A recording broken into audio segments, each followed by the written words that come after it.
ಹೌದು ರೀ, ಆದ್ಯ ಹೇಳ್ತಿರೋದೆಲ್ಲ ನಿಜಾನೇ. ನೀವ್ ಎದುರುಗಡೆ ಸಿಕ್ಕಾಗ ತುಂಬಾನೇ ನಯ ವಿನಯನೆಲ್ಲ ತೋರಿಸ್ತಾರೆ. ಅಂಥ ವ್ಯಕ್ತಿ ರಾಜಿನ ಮಗಳು ಅಂತ ಗೊತ್ತಿದ್ದು ಕೂಡ ಅವಳ ಕೊಲ್ಲಬೇಕು ಅಂತ ಸಂಚು ಮಾಡಿದ್ರಲ್ಲ, ಇದು ಸರಿನಾ? ಹೌದು ಮಾವ, ಅವತ್ತು ದೇವಸ್ಥಾನದಲ್ಲಿ ಎಲ್ಲರ ಪ್ರಾಣಕ್ಕೂ ಕುತ್ತು ತಂದಿದ್ದ. ಅವನ್ ನಿಜವಾಗ್ಲೂ ನಾಯಕನೇನಾ?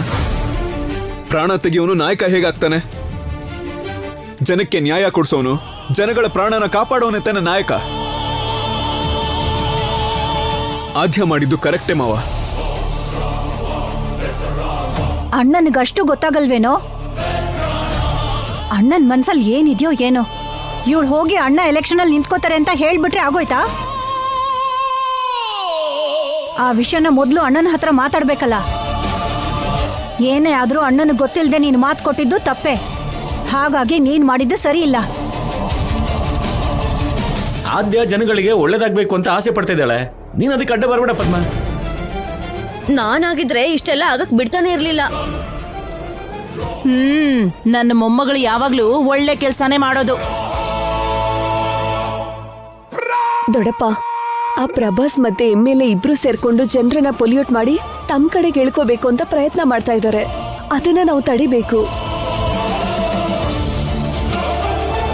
ನೀವು ಅವ್ರ ವಿರುದ್ಧ ನಿಲ್ತಿದ್ದೀರಾ ಅಂದ್ರೆ ಅವ್ರ ಬಾಯಿಗೆ ಬೀಗ ಬೀಳುತ್ತೆ ಮಾವ. ಈಗ ನಾವೆಲ್ಲರೂ ಯೋಚಿಸ್ಬೇಕಾಗಿರೋದು ರಾಜಲಕ್ಷ್ಮಿನ ಹೇಗ್ ಕಾಪಾಡ್ಕೋಬೇಕು ಅನ್ನೋದ್ರ ಬಗ್ಗೆ. ಅವತ್ತು ನೀವೇ ನೋಡಿದ್ರಿ ಅಲ್ವಾ, ನಾವು ಎಲ್ಲೇ ಹೋದ್ರು ಅಲ್ಲಿ ಅಪಾಯ ನಮ್ ಸುತ್ತಾನೆ ತಿರುಗ್ತಾ ಇತ್ತು. ಇವತ್ತು ಏನಾದ್ರೂ ಮಾಡಿ ಅವಳನ್ನ ಸಾಯಿಸ್ಬೇಕಂತಿದ್ದಾರೆ. ನೀವೇ ಇಲ್ಲ ಅಂದ್ರೆ ರಾಜಲಕ್ಷ್ಮಿನ ಯಾರು ಕಾಪಾಡ್ತಾರೆ?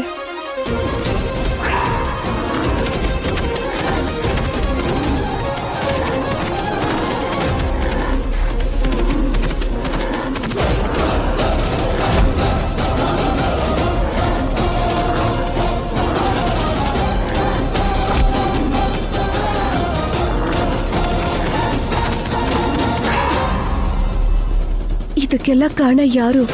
ಅವರೇ ಅಲ್ವಾ ದೊಡ್ಡಪ್ಪ? ನಿಜಾನೇನಮ್ಮ.